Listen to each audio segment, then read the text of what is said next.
When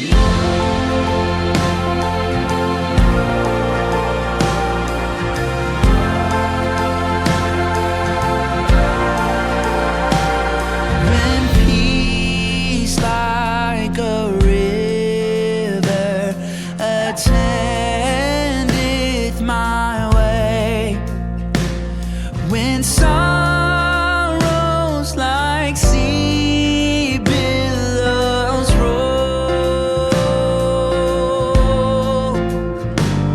whatever my lot, thou hast taught me to say, it is well with my soul. It is well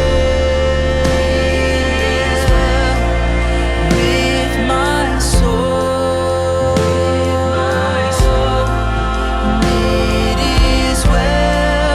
It is well with my soul. My sin, oh, the bliss of this glorious thought. My sin not in part, but the whole is nailed to the cross, and I bear it no more. Praise the Lord, praise the Lord, oh my soul.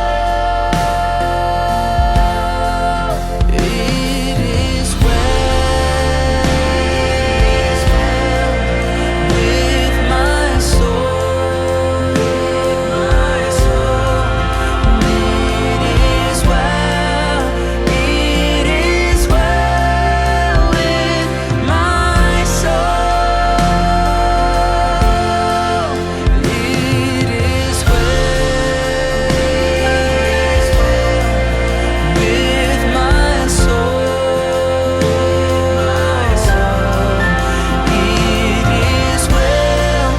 It is well with my soul.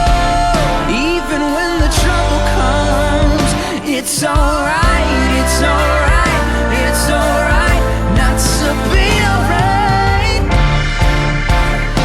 Even when my heart is torn, it's okay not to be okay. And Lord, haste the day when my face shall be sight, and the clouds be rolled back as the scrolls. The trump shall resound, and the Lord shall descend. Even so, it is well with my soul.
hearts poured out. There is none beside you. Oh, come, let us adore Him. Holy, holy, God Almighty, we lift you high, we lift you high. Worthy, worthy, King of glory, we lift you high, we lift you high.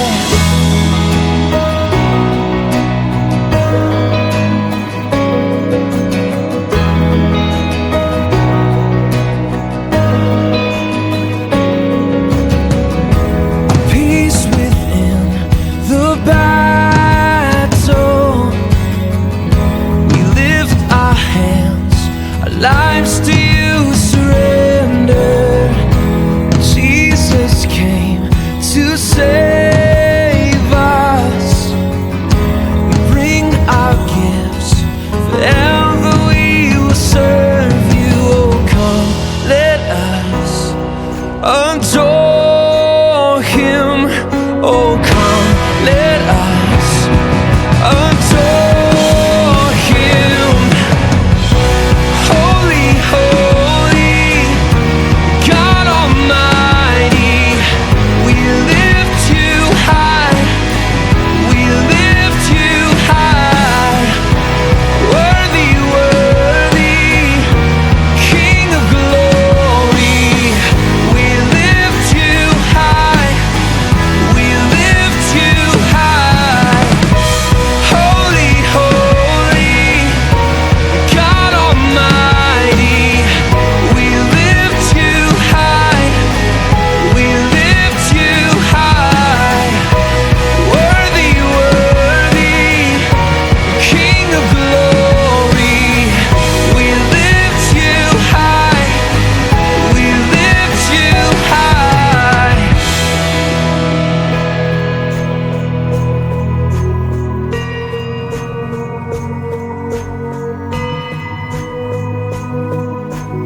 a king adorned in splendor, robed in glory.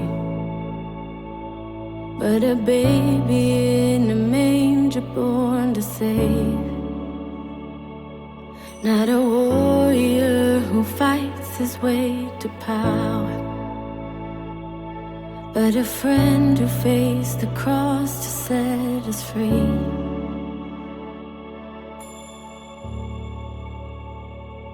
You are with us, you are with us in every moment. You are with us, you are Jesus, you are Jesus in every moment. You are with us.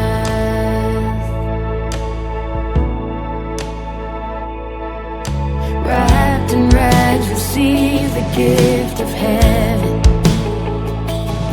With the word you bring the dead to life again. You were there from the beginning of creation, with a promise to be with us in the end. You are with us, you are with us in every moment. You are with us, you are Jesus, you are Jesus in every moment.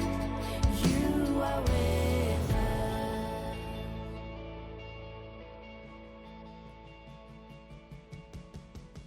When we don't understand, we know you're working for our good.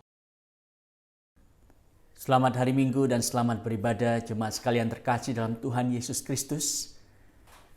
Tuhan Yesus yang sudah mati bagi Anda secara real, mari kita juga datang dengan real kepada Dia. Mari kita datang tanpa memakai topeng, tapi membawa segala masalah kita, pergumulan kita, kekhawatiran kita, kegagalan kita di hadapannya. Dan dengarkanlah panggilan dari Yesus sendiri. Marilah kepadaku semua yang letih lesu dan berbeban berat. Aku akan memberikan kelegaan kepadamu. Pikulah kuk yang kupasang dan belajarlah kepadaku. Karena aku ini lemah lembut dan rendah hati.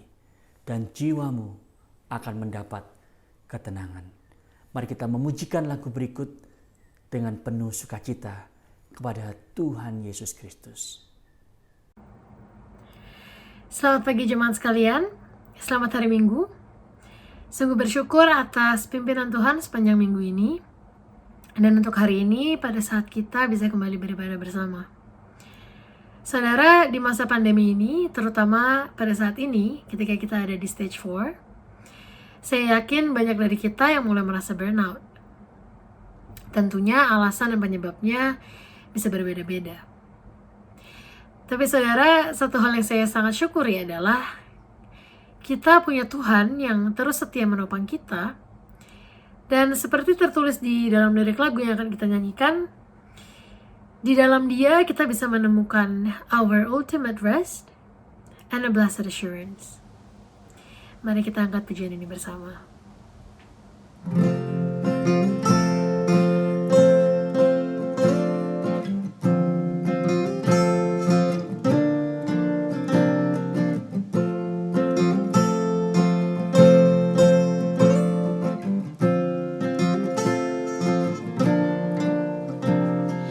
All my attempts to be satisfied were vain and empty, until the moment you rescued me and your love filled me.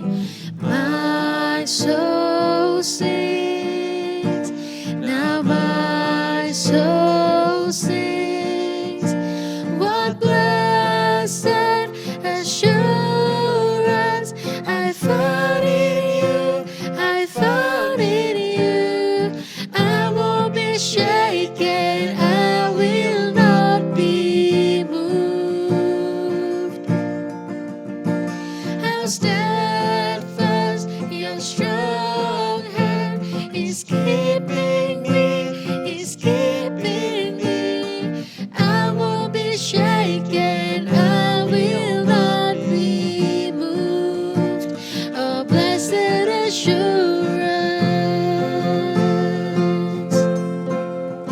katakan, no other love that I've ever known compares to you, God.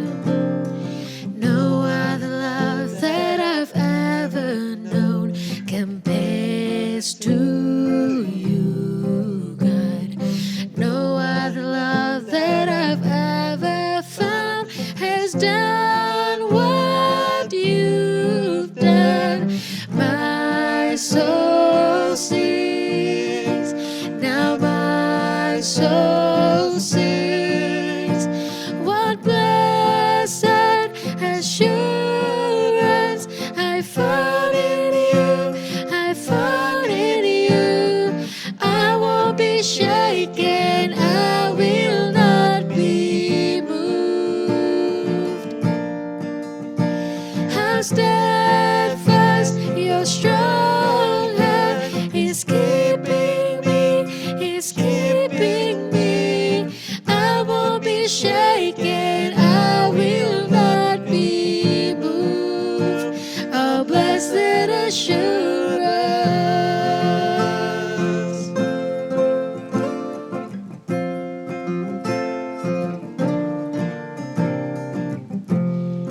Kita katakan, ever my anchor, ever my strength, ever my portion in all I need.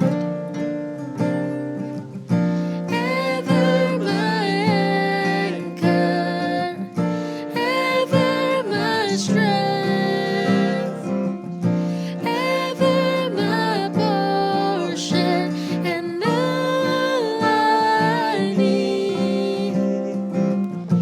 Ever my healing, ever my hope, ever the truth that leads me home, that leads me home. What blessed assurance I found in you, I found in you. I won't be shaken, I will not be moved. How steadfast your strong hand is keeping me, is keeping me. I won't be shaken, I will not be moved. Oh, blessed assurance.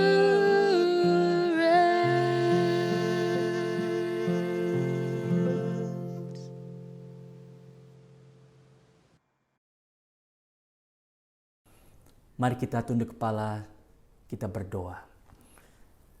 Bapa di surga, siapakah Allah yang seperti Engkau, yang mengampuni dosa, yang memaafkan pelanggaran dari sisa-sisa milik-Mu sendiri, yang tidak bertahan dalam murka-Mu untuk seterusnya, melainkan berkenan kepada kasih setia.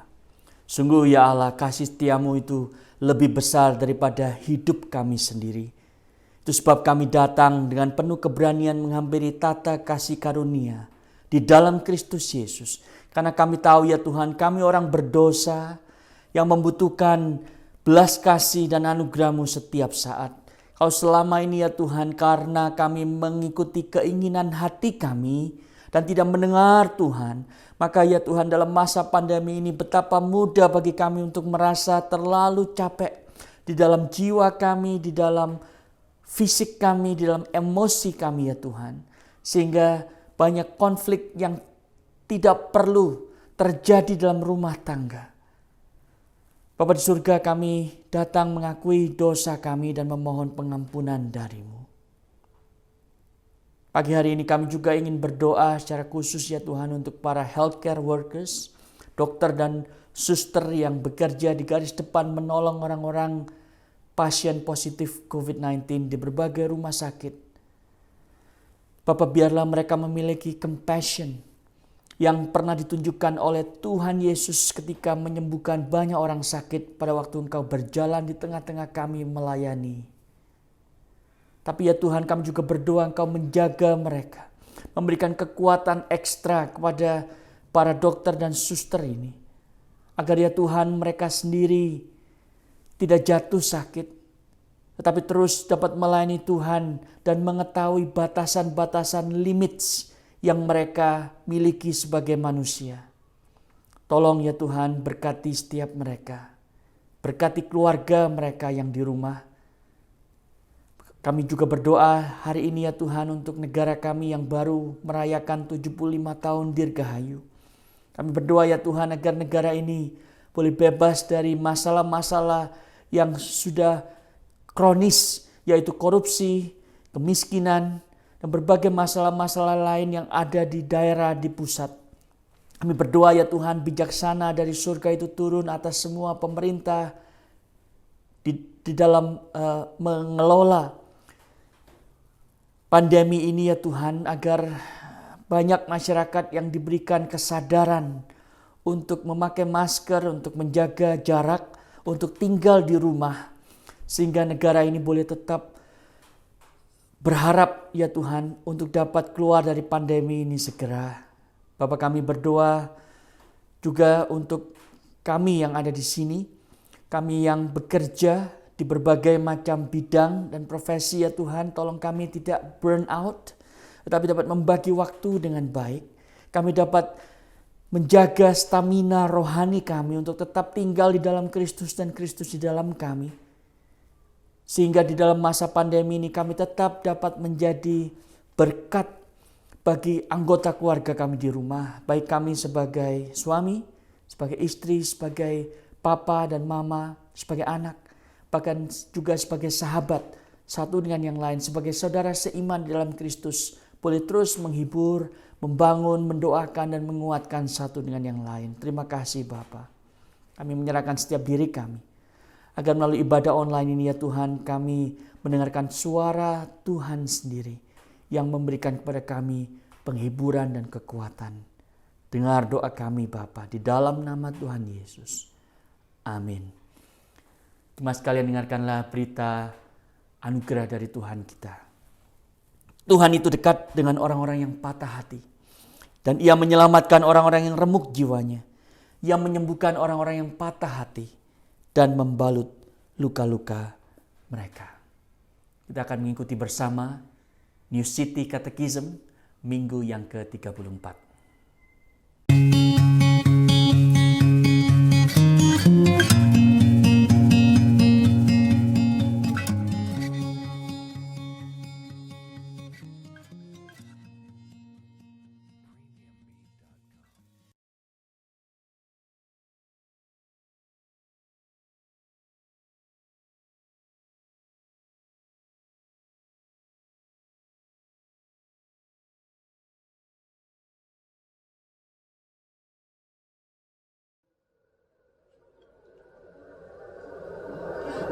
Ada orang yang seringkali beranggap bahwa menerima karunia secara cuma-cuma artinya kita bisa hidup dengan sia-sia. Artinya bahwa begitu karena kita diselamatkan sepenuhnya berarti kita bebas untuk berbuat semau kita. Kenapa? Karena keselamatan kita sudah terjamin toh. Tapi kenyataannya Alkitab dengan jelas mengajarkan bahwa ada hubungan yang erat antara iman kita pada Kristus dan ketaatan yang Tuhan tuntut dari kita. Allah tetap menuntut kita untuk menghasilkan buah-buah yang sepadan dengan keselamatan yang kita percayai.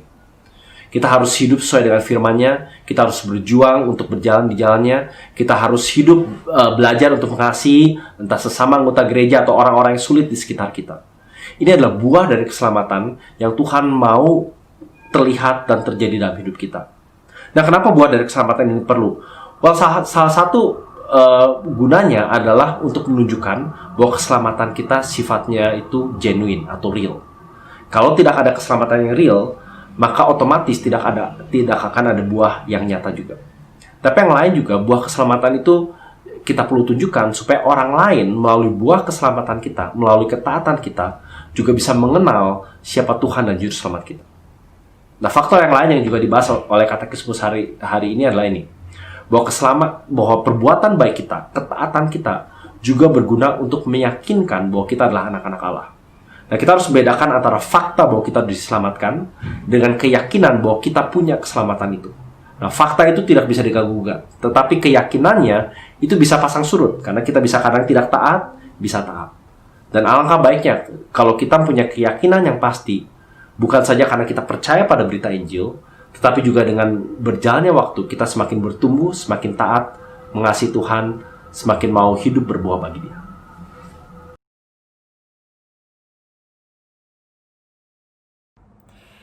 Jemaat sekalian, salah satu hal yang saya pelajari dengan adanya pandemi ini adalah bahwa selama ini saya terlalu terbiasa menjalani kehidupan saya, mengerjakan segala sesuatu yang perlu saya kerjakan dengan menggunakan kekuatan dan kemampuan saya sendiri. Sehingga pada saat pandemi ini terjadi, ketika ada banyak hal yang terjadi dan tidak satu pun dari hal itu bisa saya kontrol, saya menjadi frustrasi. Tapi saudara, justru hal ini, situasi ini yang mengingatkan saya bahwa seharusnya saya bisa berserah penuh kepada Tuhan. Seharusnya saya bisa percaya dan meletakkan hidup saya, rencana saya di dalam tangan Tuhan. Tuhan yang tidak pernah berubah, Tuhan yang tidak pernah meninggalkan saya. Mari kita angkat pujian ini bersama. Be still my soul.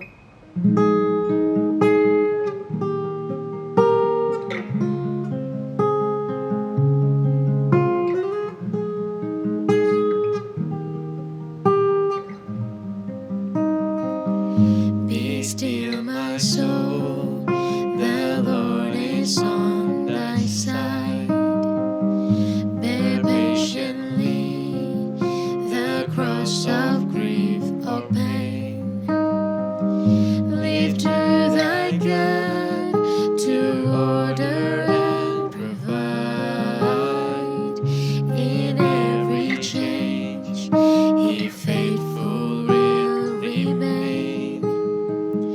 Be still, my soul, thy best, thy heavenly friend. Through thorny ways leads to a joyful end. Be still, my soul, thy God doth undertake to guide the future as He has the past. Thy hope, thy confidence, let nothing shake. All now mysterious shall be bright at last. Be still, my soul, the waves and wind still knows His voice who ruled them while He dwelt below. In you I rest, in you I found my hope, in you I trust. You never let me go. I place my life within your hands alone. Be still, my soul. Be still, my soul. The hour is hastening on, when we shall be forever with the Lord. When disappointment, grief, and fear are gone, sorrow forgot, love's purest joy is restored. Be still, my soul, when change and tears are past. Oh, safe and blessed, we shall meet at last. In you I rest, in you I found my hope, in you I trust. You never let me go. I place my life within your hands alone. Be still, my soul.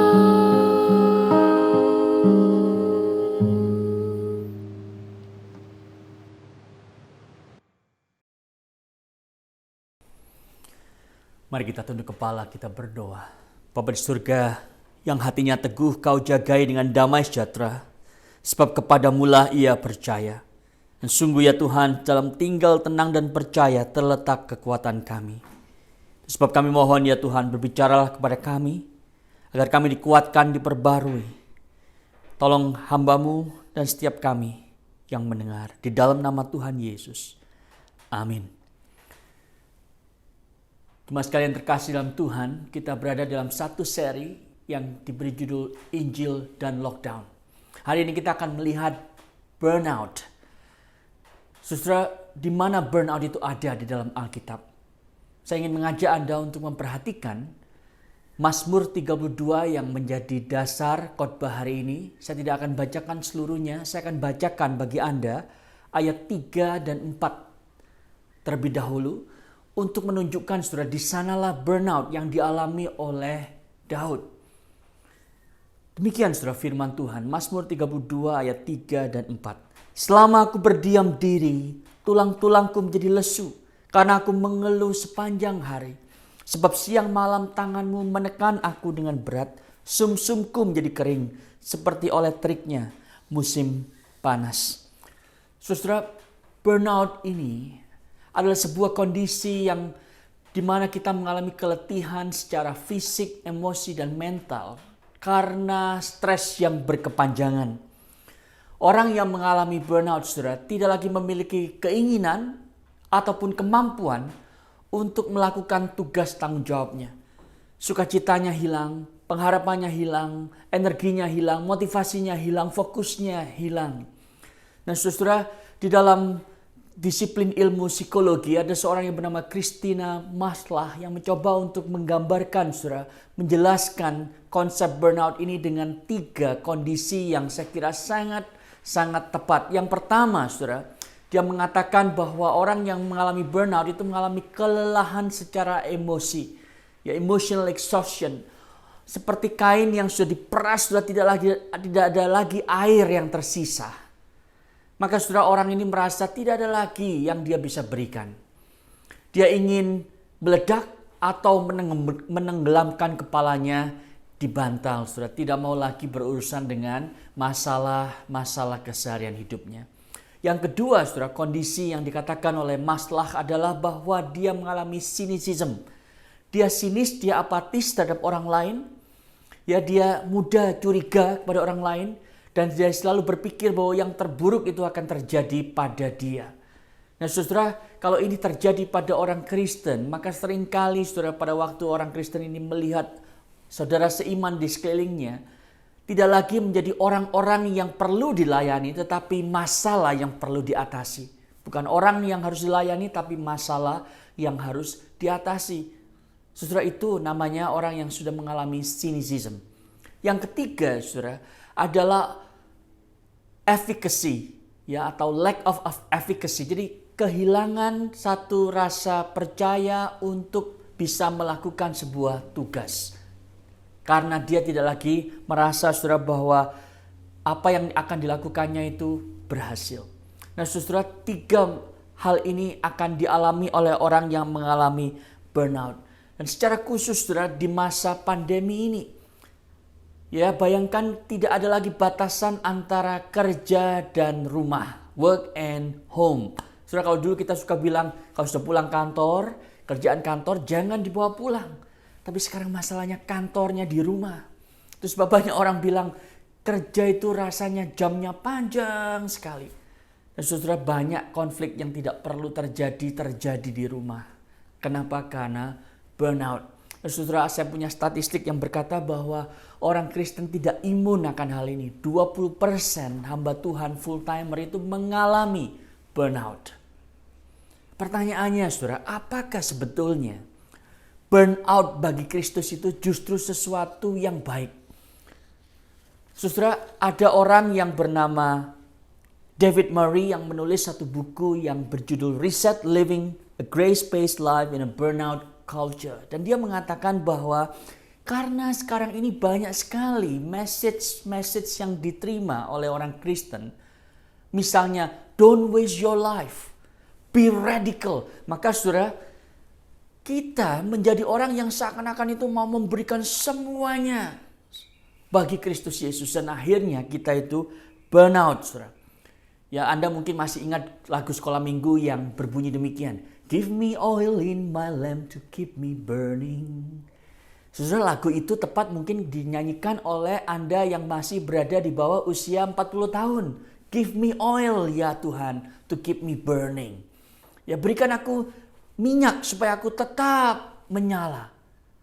Tetapi kalau sudah Anda di atas 40 tahun, jangan keseringan nyanyi lagu itu karena nanti bukan hanya burning tetapi burning out.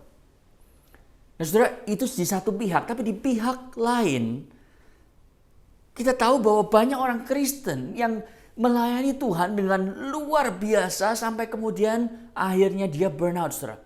Charles Spurgeon, menurut anaknya Thomas Spurgeon, ayahnya itu meninggal di usia yang sangat relatif muda, 58 tahun karena overwork. Dan banyak sekali orang lain, saudara, misalnya Jim Elliot yang berkata, God, I pray thee, light these idle sticks of my life and may I burn for thee. Dia mengatakan bahwa hidupku ini seperti stick, seperti lilin. Ya, bakarlah ya Tuhan bagimu. Consume my life, my God, for it is thine. Bahkan saudara, orang lain bernama Henry Martin mengatakan, now my Lord, let me burn out for thee. Biarlah aku burn out bagimu. Jadi saudara, di satu pihak kita diberitahu harus kerja keras. Ya, nanti kalau mau istirahat di surga saja kalau Tuhan Yesus sudah datang 2 kali atau dia memanggil kita pulang. Jadi sekarang kerja. Di sisi lain saudara, kalau kita burn out saudara, maka kita tidak lagi bisa melayani Tuhan. Nah saudara, saya yakin bahwa kita itu perlu kerja keras bagi Kristus. Kita perlu berkorban bagi Kristus. Tetapi saudara, untuk apa kita melakukan semua itu kalau kita itu hanya bisa melakukan itu kemudian berhenti secara prematur karena kita burnout. Ingat, perjalanan iman Kristen kita, perjalanan kita mengiring Kristus itu bukan sebuah sprint. Ya 100 meter lari dengan begitu kencang kemudian selesai. Tidak saudara, pelayanan kita mengiring Kristus itu adalah sebuah maraton. Itu sebab hati-hatilah jangan sampai Anda burnout. Nah saudara, mari kita sekarang melihat yang kedua, akar masalah burnout. Akar masalah burnout. Saudara, akar dari masalah burnout bukan hanya pada keletihan emosi atau perasaan sinis, saudara, tetapi akarnya adalah satu keinginan dalam hati kita yang kita gagal untuk miliki. Kita harus mencoba untuk menemukan itu di balik semua gejala-gejala burnout. Dan ini kita tahu di dalam Alkitab ada juga ternyata di dalam cerita 4 tokoh yang minta mati. Ya, ada Yunus, Elia, Yeremia, dan Ayub paling tidak. Saya tidak punya waktu tentunya untuk membahas keempat-empatnya. Tapi saya ingin mengajak saudara untuk melihat secara singkat saja cerita Yunus dan Elia. Saudara tahu Yunus ketika di pasal yang keempat ditelan ikan besar dan dia menolak untuk pergi ke Niniwe, saudara, untuk memberitakan penghukuman Tuhan atas orang-orang di sana. Maka saudara, dia mengatakan kepada Allah demikian di pasal yang keempat ayat yang ketiga. Jadi sekarang ya Tuhan, cabutlah kiranya nyawaku karena lebih baik aku mati daripada hidup. Saudara, mengapa ia itu minta mati? Dia minta mati saudara karena dia tahu bahwa ketika dia sudah menyatakan penghukuman Allah, orang-orang Niniwe bertobat, Allah kemudian tidak jadi menghukum bangsa Niniwe. Saudara, itu sebab dia merasa semua pelayanannya itu sia-sia. Dia marah karena apa yang dia inginkan itu tidak terjadi. Dan itu kemudian diteruskan saudara, pola yang sama ketika Allah membuat pohon jarak, kemudian karena sinar terik matahari atas penentuan Allah pohon itu mati dan kembali Yunus ini marah. Dan pada waktu Yunus mengatakan bahwa dia minta mati, Allah itu seakan-akan seperti seorang psikiatris yang berkata, Yunus, layakkah engkau marah? Yang membuat engkau marah itu, yang membuat engkau merasa ingin mati, itu bukan masalah ideologi atau teologi, tapi yang membuat engkau itu merasa burn out adalah keinginan hatimu tidak tercapai. Keinginan hati yang mengatakan bahwa seharusnya apa yang engkau inginkan itu terjadi tetapi tidak terjadi. Itu sebabnya engkau itu merasa gundah gulana. Saudara, demikian juga dengan Elia, saudara. Elia itu menantang 450 Nabi Baal karena dia pikir dengan khotbahnya yang nanti itu berdampak, saudara. Dan memang dia menang melawan Nabi Baal itu, tetapi tidak ada pertobatan nasional. Isabel tidak bertobat, malah dia dikejar-kejar dan dia ketakutan dan dia berkata, saudara, di 1 Raja-Raja 19 ayat yang keempat, cukuplah itu. Sekarang ya Tuhan, ambillah nyawaku sebab aku ini tidak lebih baik daripada nenek moyangku. Saudara, ketika Allah bertanya, apa yang kau kerjakan di sini Elia? Allah seakan-akan berkata, kenapa engkau di sini tidak berada dengan umatmu yang membutuhkan kau saat ini? Saudara, Allah sedang berkata, kenapa engkau sedang burnout Elia? Dan Elia menjawab dengan satu jawaban yang sangat rohani. Dia bilang, aku bekerja segiat-giatnya bagi Tuhan Allah semesta alam. Saudara, perhatikan itu. Dia bekerja keras. Orang Israel meninggalkan perjanjianmu, meruntuhkan mezbah-mezbahmu, membunuh nabi-nabimu dengan pedang. Hanya aku seorang diri yang masih hidup dan mereka ingin mencabut nyawaku. Saudara, ini tanda-tanda seorang yang burn out, merasa sendirian, merasa dia sendiri yang bekerja keras dan tidak ada yang lain. Tapi kemudian Allah itu berkata kepada dia, bahwa kira-kira pada waktu dia menyatakan dirinya lewat angin sepoi-sepoi basah, bukan lewat gempa, bukan lewat api, bukan lewat angin keras, tapi lewat angin sepoi-sepoi basah, Allah sedang menyatakan kepada Elia bahwa dia marah, dia minta mati, dia burn out karena apa yang diinginkan hatinya, yaitu Allah dipermuliakan melalui caranya, melalui sebuah duel sehingga kuasa Allah itu nyata. Semua orang Israel bertobat, Isabel bertobat. Itu tidak terjadi. Dia merasa gundah gulana, dia merasa burn out. Saudara, di balik keletihan emosi ada keinginan yang tidak tercapai. Saudara, Anda harus mencari itu. Mungkin itu adalah sebuah keinginan untuk diakui orang, dipuja orang, mendapat tepuk tangan dari orang luar biasa, sehingga kita terus berusaha bekerja keras. Saudara, dalam mempersiapkan khotbah ini, saya pun dapat sangat mudah mengalami burnout karena saya merasa, oh ini belum sempurna, harus saya ulang lagi supaya orang itu memuji apa yang saya katakan. Saudara, itu sebabnya saya burnout. Kenapa? Kalau saya ingin mendapatkan pujian dari orang lain.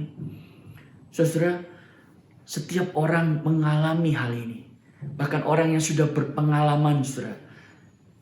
Orang yang sudah sungguh-sungguh di dalam iman rohani pun bisa mengalami burnout. Jadi saudara, mari kita lihat sekarang kalau begitu solusinya apa? Solusinya apa, saudara?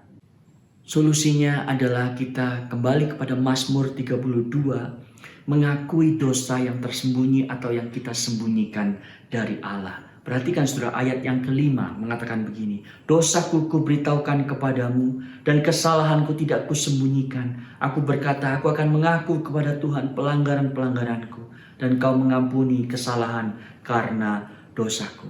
Saudara, dosa yang paling mematikan dalam hidup kita adalah dosa yang kita tidak mau akui. Dosa yang paling dahsyat dalam hidup kita adalah dosa yang kita tidak bersedia akui di hadapan Allah. Yaitu ada satu keinginan hati yang kita seringkali kejar dan kita tidak dapatkan, itu sebab kita kecewa, kita berusaha lebih keras lagi mencapai keinginan tersebut dan akhirnya kita lebih merasa burn out. Saudara, yang kedua solusinya adalah jadikan Yesus tempat persembunyianmu. Pemazmur berkata begini, saudara, engkaulah persembunyian bagiku, ayat yang ke-7. Terhadap kesesakan kau menjaga aku, kau mengelilingi aku sehingga aku luput dan bersorak. Tidak cukup bagi kita hanya mengaku dosa, saudara. Tetapi kita juga harus menjadikan Yesus tempat perlindungan kita.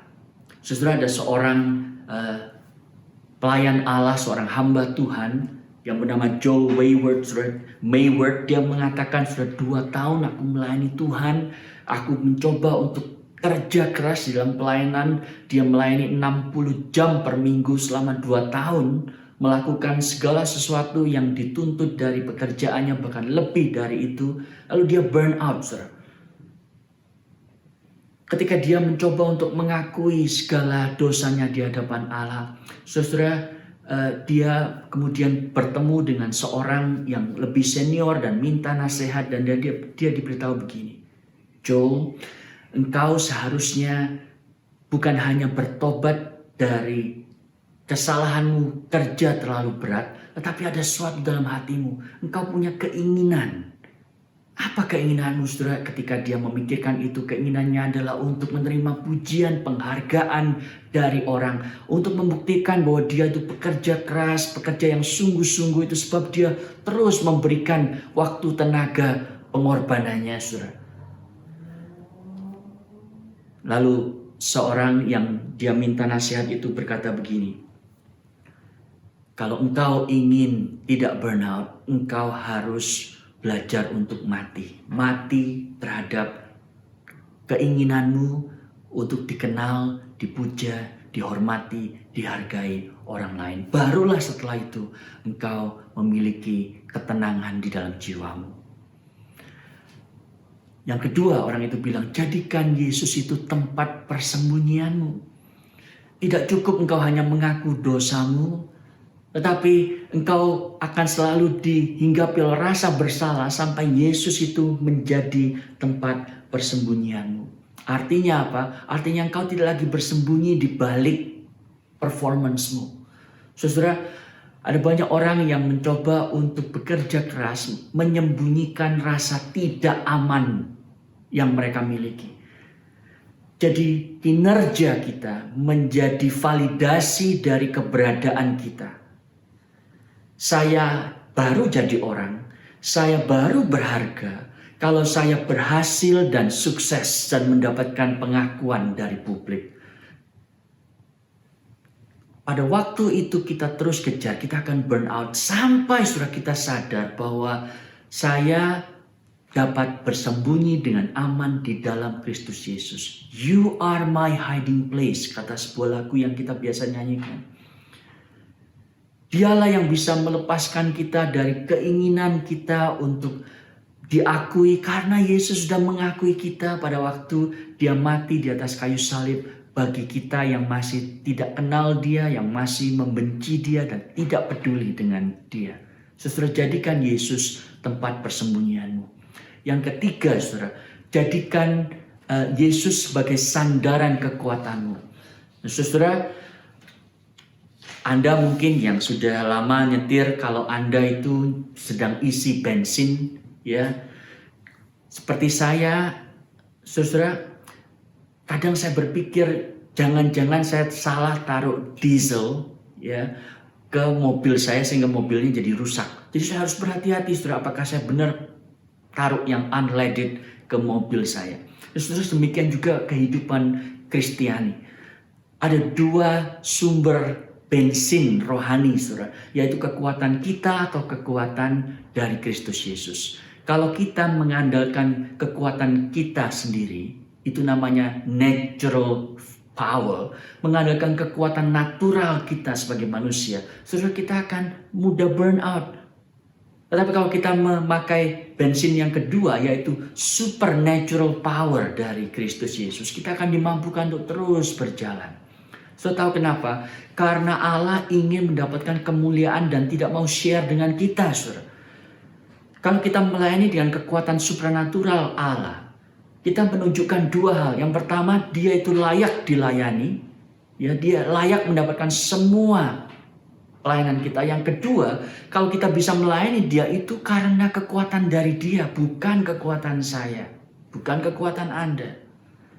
Allah ingin kemuliaannya itu double dan tidak ingin share dengan kita. Itu sebab, saudara, kita harus bersyukur untuk limit batasan yang Allah berikan kepada kita. Anda dan saya bukan omnipotent, bukan omniscient, ya, bukan orang yang bisa tahu segala-galanya, bukan orang yang bisa ada di segala tempat. Saudara, Anda dan saya bukan orang yang sempurna. Kita tidak akan pernah menjadi profesional, pekerja yang sempurna, hamba Tuhan yang sempurna, ayah, ibu, papa, mama, ya, sahabat, pacar yang sempurna. Saudara, Anda dan saya tidak akan bisa melayani semua orang di masa pandemi ini karena kita punya keterbatasan. Dan kita semakin segera menerima keterbatasan kita, maka semakin kita itu terlindungi dari burnout.